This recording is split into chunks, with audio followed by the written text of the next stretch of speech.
Tuhan yang baik bangsa ini, karena bangsa ini kan terlalu besar untuk ditangani sendiri dan tapi bagaimana perlu juga ada posisi.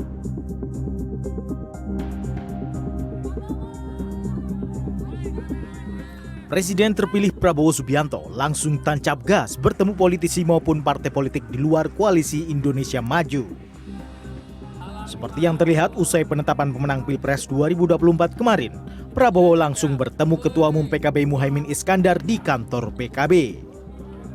Sinyal berkoalisi juga seakan ditunjukkan oleh Partai Nasdem. Menyikapi hal ini, Pewapres ke-10 dan ke-12 RI Yusuf Kala menilai kebersamaan yang dibangun merupakan hal yang baik. Sebab Indonesia terlalu besar jika ditangani segelintir pihak. Namun JK mengingatkan pentingnya oposisi untuk mengawal pemerintahan. Tuhan yang baik bangsa ini, karena bangsa ini kan terlalu besar untuk ditangani sendiri dan tapi bagaimana perlu juga ada posisi supaya ada mengoreksi. Tapi perlu juga pemahaman. Seperti saya katakan, politik memang satu masalah. Tapi kondisi masyarakat dan apa yang kita hadapi bisa lebih berat daripada masalah politik.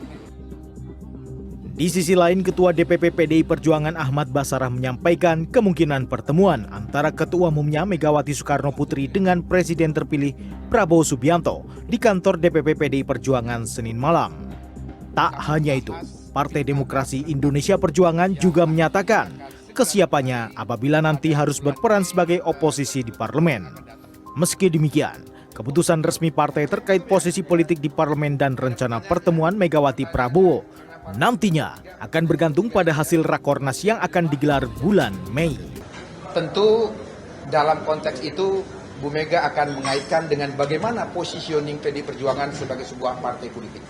Dalam kaitan itulah, maka jika pertemuan yang dimaksud adalah bersifat politik formal kenegaraan, maka kita akan masih menunggu sebuah rapat kerja nasional yang tadi Mas Jarod sudah informasikan detail tanggalnya, yaitu tanggal 24, 25, dan bulan 6 Mei yang akan datang.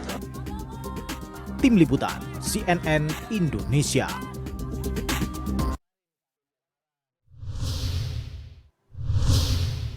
Pasca penetapan Presiden dan Wakil Presiden terpilih 2024, sejumlah safari dan komunikasi politik langsung dilakukan. Selain pertemuan dari Presiden terpilih Prabowo Subianto dengan sejumlah ketum, yaitu Ketum Partai Nasdem Surya Paloh dan juga Ketum PKB Muhaimin Iskandar, pertemuan antar elit partai politik juga menarik dicermati memperkirakan posisi dari masing-masing.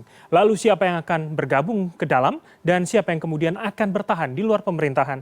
Dan untuk membahas serta menganalisanya, sudah bersama kami Direktur Eksekutif Carta Politika Yunarto Wijaya. Selamat malam Mas Toto, apa kabar?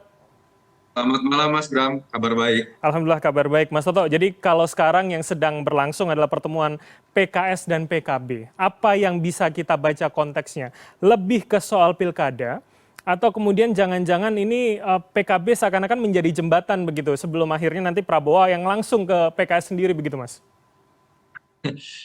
Saya melihat malah belum masuk pada kedua pilihan tadi. Pertama, kalau tentang pilkada, percayalah bahwa mereka punya kepentingan masing-masing dan kepentingan di daerah. Pembentukan koalisi itu tidak bisa dibuat permanen didasarkan pada pola koalisi yang ada di level nasional. Yang kedua, apakah pertemuan PKS dan PKB juga mengindikasikan sebuah isyarat bahwa kemudian nanti PKS bisa masuk juga ke kubu Pak Prabowo melalui perantara PKB misalnya karena Pak Prabowo baru datang ke PKB, saya pikir tidak juga. Mereka masing-masing akan memiliki deal-nya sendiri. Kita harus ingat loh, koalisi itu biasanya bisa terbangun jika ada sebuah kesepakatan yang sifatnya bilateral antara presiden terpilih atau partai pemenang dengan partai yang ingin diajak masuk terkait dengan jabatan kursi menteri. Dan ketika jabatan kursi menteri diberikan kepada PKS misalnya, sebetulnya kalau kita bicara game of power, partai lain termasuk PKB, termasuk Nasdem, sebetulnya kan juga kursinya akan termakan jatahnya gitu. Jadi saya sih lebih melihat ini upaya untuk menunjukkan koalisi perubahan secara komunikasi masih baik, karena memang beberapa hari lalu kan baru ada kejadian pertemuan itu dilakukan bilateral antara PKB hanya dengan Nasdem, dan orang bertanya-tanya kenapa PKS tidak diajak. Jadi saya sih masih melihat ini dalam konteks kosmetik politik, belum pada wilayah yang bisa kita katakan isyarat bagi masuknya partai partai ini terhadap pemerintahan Prabowo Gibran. Oke, pun kemarin siang begitu PKS juga menyambangi DPP Nasdem begitu ya. Nah ini kalau kemudian kita sudah mengetahui paling tidak Nasdem sudah siap mendukung pemerintahan Prabowo Gibran, PKB juga rasanya besar kemungkinan. Bagaimana soal positioning PKS? Kalau kemudian dalam analisa Anda mengingat pernah membersamai 2014-2019, apakah kemudian kepengurusan hari ini akan juga bisa kembali bersama dengan Prabowo Subianto? Ya, kalau kita lihat dari track record ya, misalnya di antara koalisi perubahan, yang memang katakanlah punya iman paling kuat untuk mungkin menjadi oposisi itu adalah PKS. Karena memang partai ini yang paling konsisten menjadi oposisi ketika Jokowi berkuasa. Nasdem tidak pernah menjadi oposisi sejak partainya terbentuk. PKB juga kita tahu masuk dalam barisan pemerintahan Jokowi. Jadi menurut saya kalau mau dibuat sebuah urutan, memang PKS bisa dianggap urutan terakhir yang mungkin paling kompleks variabelnya dalam mengambil keputusan untuk bisa masuk dalam koalisi pemerintahan. Dan kita tahu juga partai ini punya daya tahan untuk jadi oposisi karena kita lihat bagaimana konsolidasi logistik, bagaimana konsolidasi kegiatan. Ini partai yang paling bottom up. Jadi tanpa kekuatan dari kekuasaan pun mereka bisa bertahan hidup tanda kutip gitu ya. Tetapi apakah sudah pasti dengan track record seperti itu PKS akan kemudian menjadi oposisi? Belum tentu juga. Ini ada fenomena memang yang menarik. Pak Prabowo ini kalau dilihat dari bahasanya itu bahkan seakan-akan ingin merangkul semua. Dalam demokrasi ini akan jadi hal baru. Buat pemerintahan berkuasa itu hal yang positif, tapi dalam konteks demokrasi itu sebenarnya bukan hal yang sifatnya positif. Kalau bicara ideal atau tidak, sebetulnya yang paling ideal adalah seluruh partai pendukung 0103 semuanya itu menjadi oposisi sebagai kompensasi dari hasil pilpres misalnya. Tapi kita tahu wilayah abu-abunya kan adalah bagaimana kesepakatan mengenai deal menteri, dan memang banyak partai yang tidak terbiasa ada di barisan oposisi.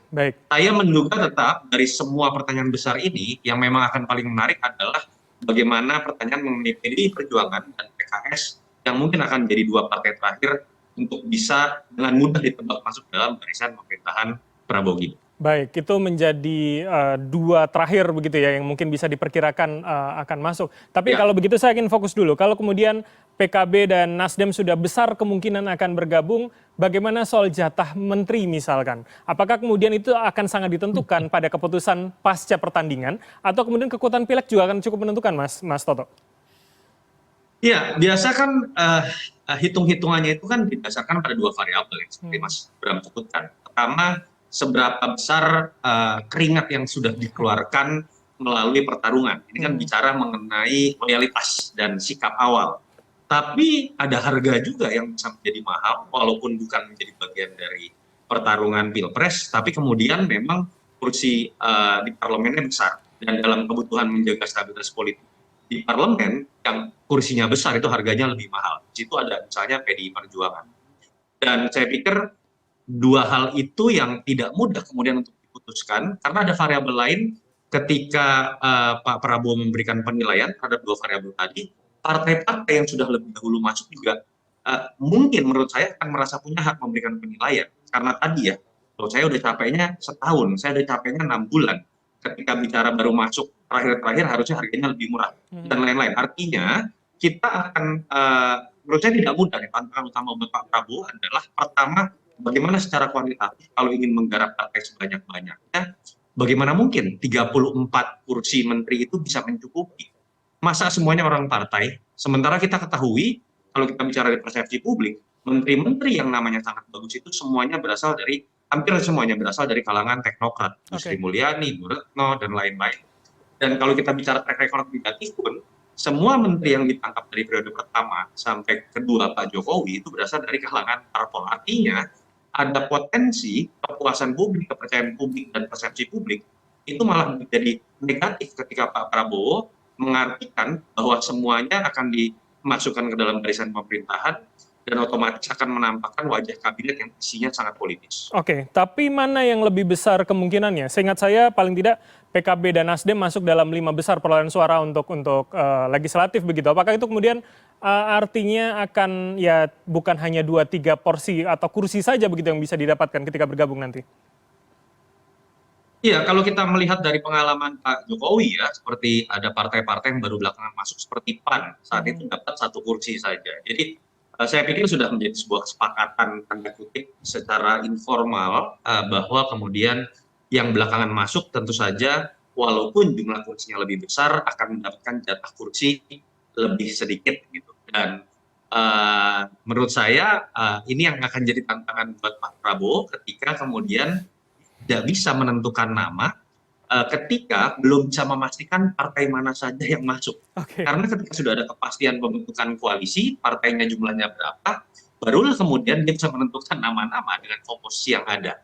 Saya berharap jangan hanya karena demi koalisi sebesar-besarnya, pertama, jangan sampai ada upaya mengubah undang-undang Kementerian Negara, menambah kursi menteri dari 34 menjadi jumlah yang lebih banyak. Oke. Lalu yang kedua, jangan juga ada jabatan-jabatan seperti wamen yang makin diperbanyak, menambah beban keuangan negara, tapi kemudian hanya dikarenakan untuk kebutuhan politis. Yang ketiga, sebisa mungkin bagaimana kalangan teknokrat ini diberikan sebuah kuota. Menurut saya tetap ideal setengah dari jumlah menteri itu berasal dari kalangan non-parpol, sehingga makna zakon kabinet atau kabinet ahli dalam sistem presidensial tetap bisa terjaga. Oke, artinya PR yang cukup besar begitu ya, 34 kursi kementerian, kursi menteri harus dibagi dengan jumlah partai yang cukup banyak. Tapi yang menjadi pertanyaan juga, Mas Toto, apakah kemudian yang terbentuk pada pasca 20 Oktober ini juga akan bisa bertahan lama begitu, atau kemudian jangan-jangan per 6 bulan pasca pemerintahannya juga konstelasinya akan berubah begitu? Penyakit dari sebuah koalisi besar itu kan dia bukan koalisi besar lagi, dia koalisi gemuk. Isinya banyak lemak jahat. Dan di situ akan timbul banyak penyakit. Secara manajerial juga ketika ketika ada seorang presiden, seorang pemimpin harus mengatur lebih banyak aktor dalam manajemen, itu kan akan lebih sulit. Potensi konflik menjadi lebih besar. Sehingga masuk ke pertanyaan Mas Bran, tentu saja potensi konflik karena pertarungan atau konflik of interest yang menjadi lebih besar. Betul bahwa resiko dari koalisi yang semakin gemuk adalah potensi pecahnya juga semakin besar. Itu yang menyebabkan menurut saya upaya merangkul tidak serta-merta harus diartikan koalisi sebesar-besarnya. Pengalaman dari Pak SBY periode kedua, Pak Jokowi jilid kedua, menurut saya itu jenis dari koalisi dan pembagian di kabinet yang sudah terlalu politis dan terlalu gemuk.